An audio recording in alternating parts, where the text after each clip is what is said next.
शांति। आज 8 दिसंबर 2020। आज मीठे प्यारे बाप दादा के महावाक्य हैं।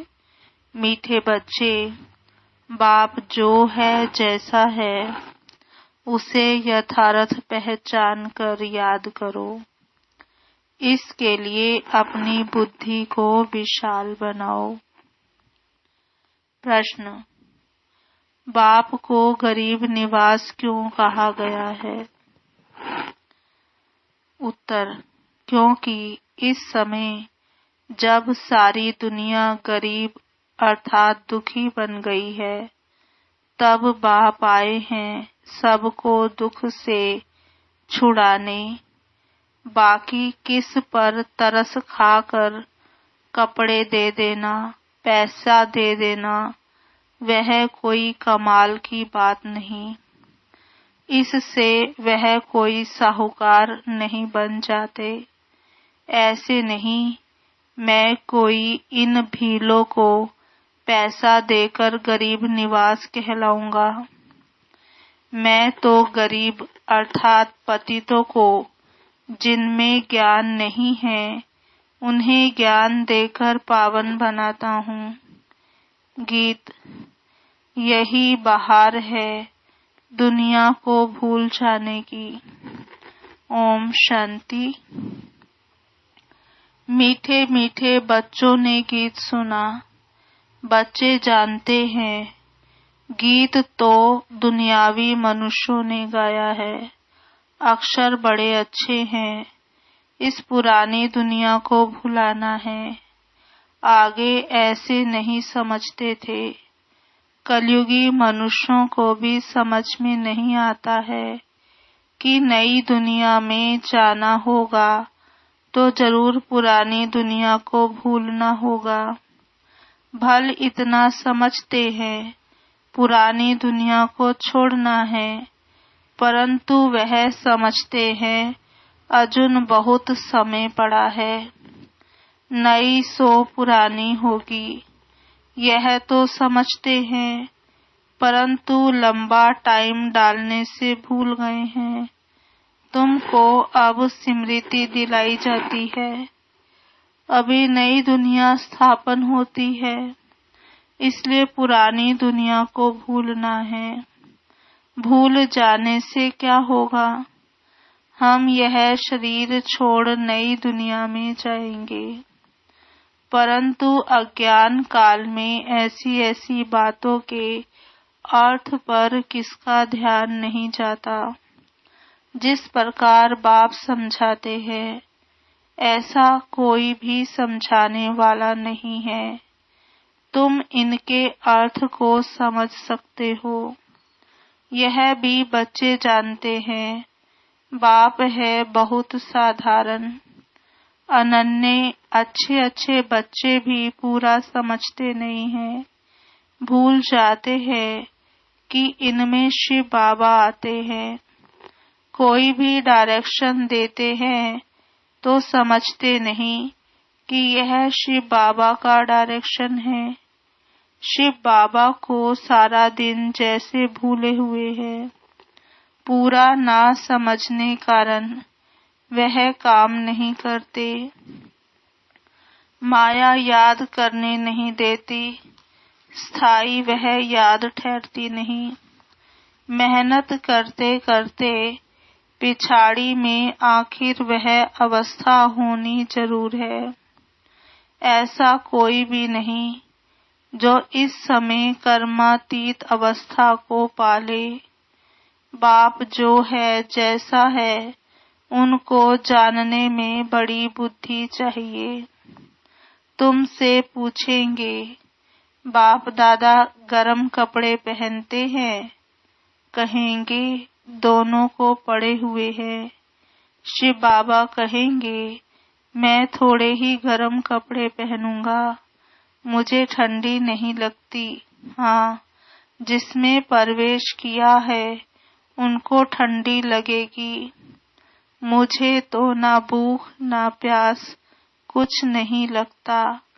मैं तो निर्लेप हूँ। सर्विस करते हुए भी इन सब बातों से न्यारा हूँ। मैं खाता पीता नहीं हूँ। जैसे एक साधु भी कहता था ना, मैं ना खाता हूँ ना पीता हूँ। उन्होंने फिर आर्टिफिशियल वेश धारण कर लिया था। देवताओं के नाम भी तो बहुतों ने रखे हैं, और कोई धर्म में देवी देवता बनते नहीं हैं। यहाँ कितने मंदिर है। बाहर में तो एक शिव बाबा को ही मानते हैं। बुद्धि भी कहती है फादर तो एक होता है, फादर से ही वर्षा मिलता है। तुम बच्चों की बुद्धि में है। कल्प के इस पुरुषोत्तम संगम युग पर ही बाबा से वर्षा मिलता है। जब हम सुख धाम में जाते हैं तो बाकी सब शांति धाम में रहते हैं। तुम्हारे में भी यह समझ नंबरवार है। अगर ज्ञान के विचारों में रहते हैं तो उन्हों के बोल ही वह निकलेंगे। तुम रूप बसंत बन रहे हो बाबा द्वारा। तुम रूप भी हो और बसंत भी हो। दुनिया में और कोई कह ना सके कि हम रूप बसंत हैं। तुम अभी पढ़ रहे हो, पिछाड़ी तक नंबरवार पुरुषार्थ अनुसार पढ़ लेंगे। शिव बाबा हम आत्माओं का बाप है ना, यह भी दिल से लगता तो है ना। भक्ति मार्ग में थोड़े ही दिल से लगता है। यहाँ तुम सम्मुख बैठे हो, समझते हो। बाप फिर इस समय ही आएंगे, और कोई समय बाप को आने की दरकार ही नहीं। सतयुग से त्रेता तक आना नहीं है। द्वापर से कलयुग तक भी आने का नहीं है। वह बातें है ही कल्प के संगम युग पर, है ना। शिव बाबा आते हैं कल्प के संगम युग पर। बाप है भी गरीब निवास, अर्थात सारी दुनिया जो दुखी गरीब हो जाती है उनका बाप है।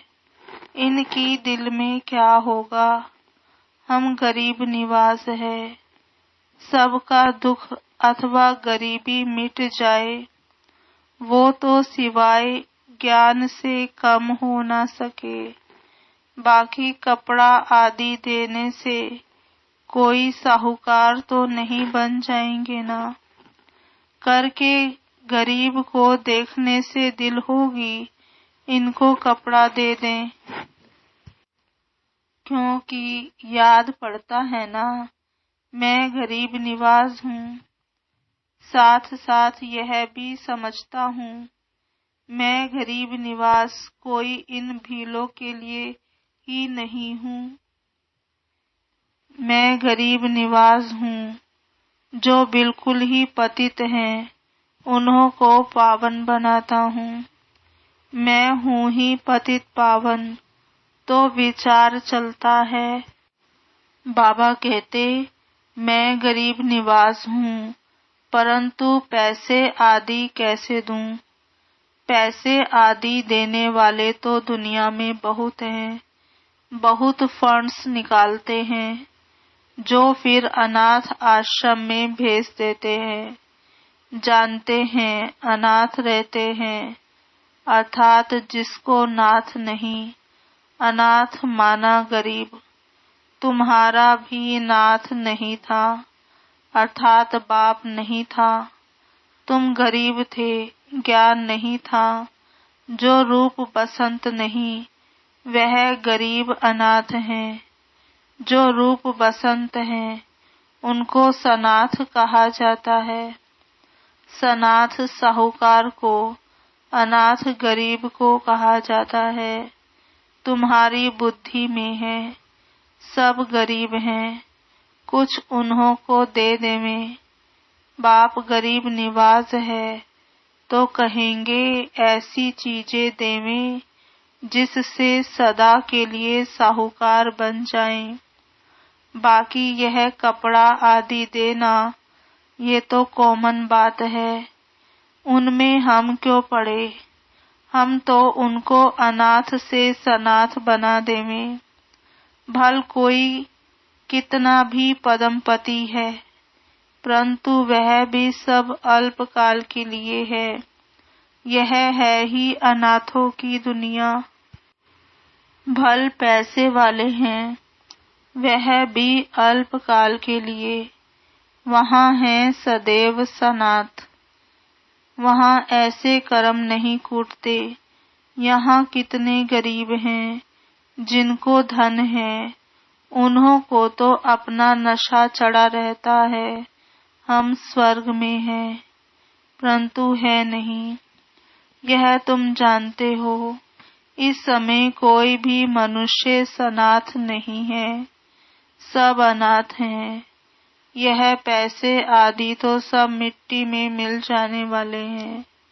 मनुष्य समझते हैं हमारे पास इतना धन है जो पुत्र पोत्रे खाते रहेंगे, परंपरा चलता रहेगा, परंतु ऐसे चलना नहीं है। यह तो सब विनाश हो जाएगा। इसलिए तुमको इस सारी पुरानी दुनिया से वैराग्य है।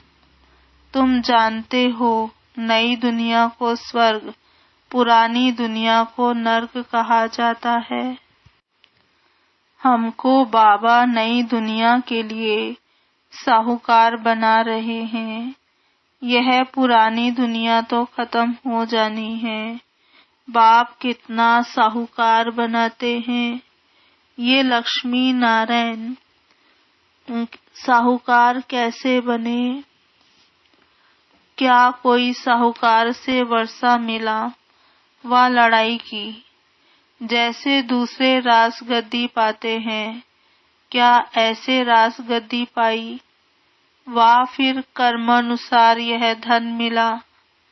बाप का कर्म सिखलाना तो बिल्कुल ही न्यारा है। कर्म अकर्म विकर्म अक्षर भी क्लियर है। शास्त्रों में कुछ अक्षर हैं, आटे में नमक जितने रह जाते हैं। कहाँ इतने करोड़ मनुष्य, बाकी 9 लाख रहते हैं। 1/4% भी नहीं हुआ तो इसको कहा जाता है आटे में नमक। पुरानी सारी दुनिया विनाश हो जाती है। बहुत थोड़े संगम युग में रहते हैं। कोई पहले से शरीर छोड़ जाते हैं, वह फिर रिसीव करेंगे। जैसे मुगली बच्ची थी, अच्छी थी तो जन्म बिल्कुल अच्छे घर में लिया होगा। नंबरवार सुख में ही जन्म लेते हैं। सुख तो उनको देखना है, थोड़ा दुख भी देखना है। कर्मातीत अवस्था तो किसकी हुई नहीं है। जन्म बड़े सुखी घर में जाकर लेंगे। ऐसे मत समझो यहाँ कोई सुखी घर है नहीं। बहुत परिवार ऐसे अच्छे होते हैं, बात मत पूछो, बाबा का देखा हुआ है। बहुएं एक ही घर में ऐसे शांत मिलाप में रहती हैं जो बस सभी साथ में भक्ति करती हैं, गीता पढ़ती हैं। बाबा ने पूछा इतनी सब इकट्ठी रहती हैं, झगड़ा आदि नहीं होता। बोला हमारे पास तो स्वर्ग है, हम सभी इकट्ठे रहते हैं, कभी लड़ते झगड़ते नहीं हैं, शांत में रहते हैं। कहते हैं यहाँ तो जैसे स्वर्ग है, तो जरूर स्वर्ग पास्ट हो गया। तब कहने में आता है ना कि यहाँ तो जैसे स्वर्ग लगा पड़ा है, परंतु यहाँ तो बहुतों का स्वभाव स्वर्गवासी बनने का दिखाई नहीं देता। दास दासियां भी तो बनने हैं ना। ये राजधानी स्थापन होती है, बाकी जो ब्राह्मण बनते हैं वह दैवी घराने में आने वाले हैं, परंतु नंबरवार हैं। कोई तो बहुत मीठे होते हैं, सबको प्यार करते रहेंगे, कभी किसको गुस्सा नहीं करेंगे। गुस्सा करने से दुख होता है। जो मनसा वाचा कर्मणा किसको दुख ही देते रहते हैं, उनको कहा जाता है दुखी आत्मा। जैसे पुण्य आत्मा पाप आत्मा कहते हैं ना, शरीर का नाम लेते हैं क्या?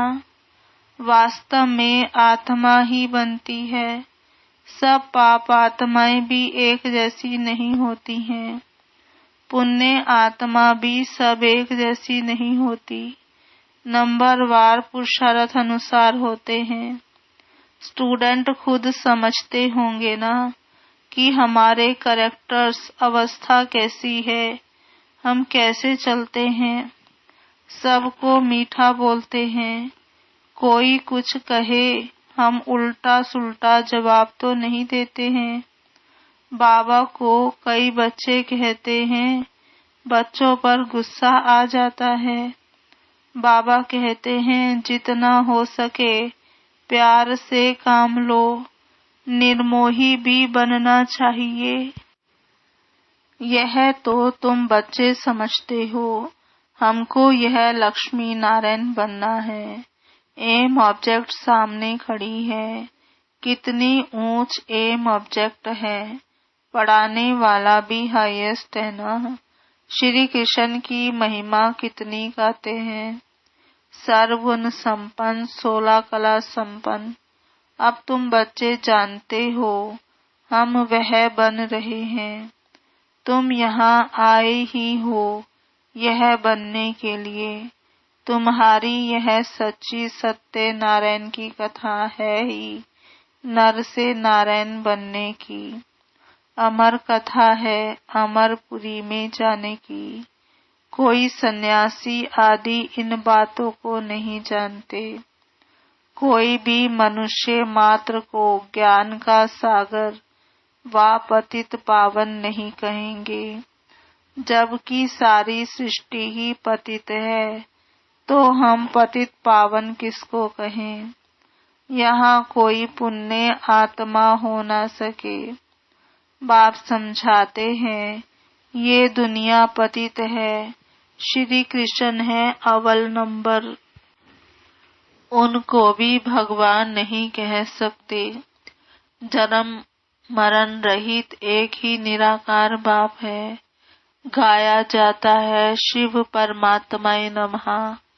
ब्रह्मा विष्णु शंकर को देवता कहे, फिर शिव को परमात्मा कहते हैं, तो शिव सबसे ऊपर हुआ ना। वह है सबका बाप। वर्षा भी बाप से मिलना है। सर्वव्यापी कहने से वर्षा नहीं मिलता है।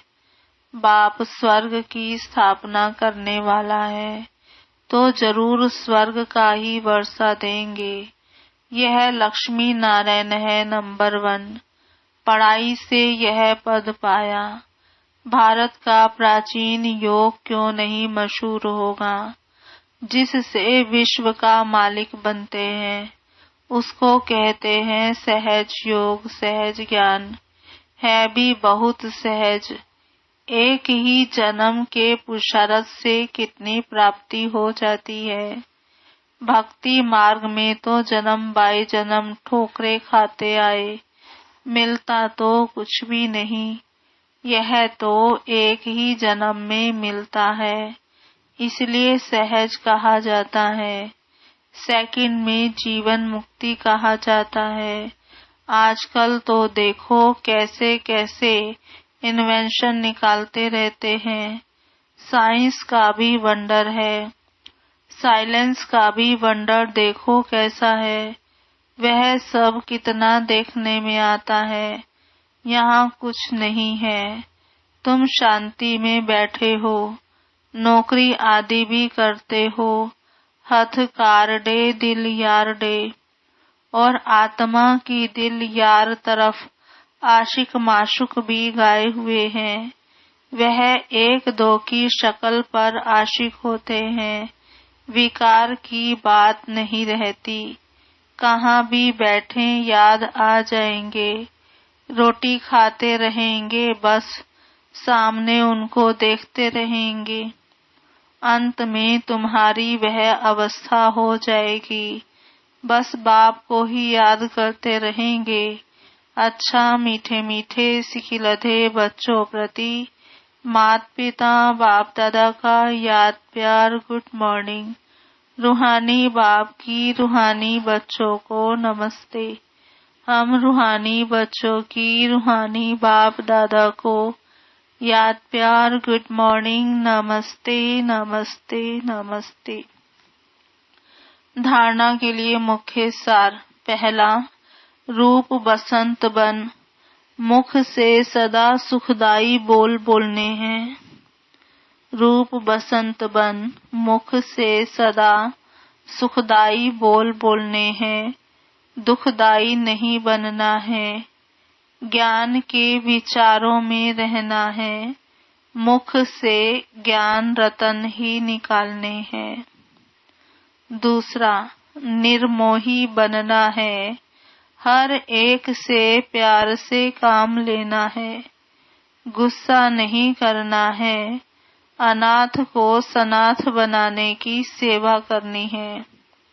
वरदान, अपवित्रता के नाम निशान को भी समाप्त कर हिज होलीनेस का टाइटल प्राप्त करने वाले होली हंस भव। विस्तार, जैसे हंस कभी भी कंकड़ नहीं चुगते, रतन धारण करते हैं, ऐसे होली हंस किसी के अवगुण अर्थात कंकड़ को धारण नहीं करते। वे व्यर्थ और समर्थ को अलग कर व्यर्थ को छोड़ देते हैं, समर्थ को अपना लेते हैं। ऐसे होली हंस ही पवित्र शुद्ध आत्माएं हैं। उनका आहार व्यवहार सब शुद्ध होता है। जब अशुद्धि अर्थात अपवित्रता का नाम निशान भी समाप्त हो जाए, तब भविष्य में हिज होलीनेस का टाइटल प्राप्त हो। इसलिए कभी गलती से भी किसी के अवगुण धारण नहीं करना। स्लोगन, सर्वंश त्यागी वह है जो पुराने स्वभाव संस्कार के वंश का भी त्याग करता है। ओम शांति। आज की मुरली का स्वमान। पहला, मैं आत्मा विशाल बुद्धि हूँ। मैं आत्मा विशाल बुद्धि हूँ। दूसरा स्वमान, मैं रूप बसंत आत्मा हूँ। मैं रूप बसंत आत्मा हूँ। तीसरा स्वमान, मैं गरीब निवास बाप की संतान हूँ। मैं गरीब निवास बाप की संतान हूँ। चौथा स्वमान, मैं आत्मा सदैव सनाथ हूँ। मैं आत्मा सदैव सनाथ हूँ। पांचवा स्वमान, मैं निर्मोही आत्मा हूँ। मैं निर्मोही आत्मा हूँ। छठा स्वमान, मैं नर से नारायण बनने वाली आत्मा हूँ। मैं नर से नारायण बनने वाली आत्मा हूँ। मैं आत्मा होली हंस हूँ। मैं आत्मा होली हंस हूँ। आठवां स्वमान, मैं सर्वंश त्यागी आत्मा हूँ। मैं सर्वंश त्यागी आत्मा हूँ। ओम शांति।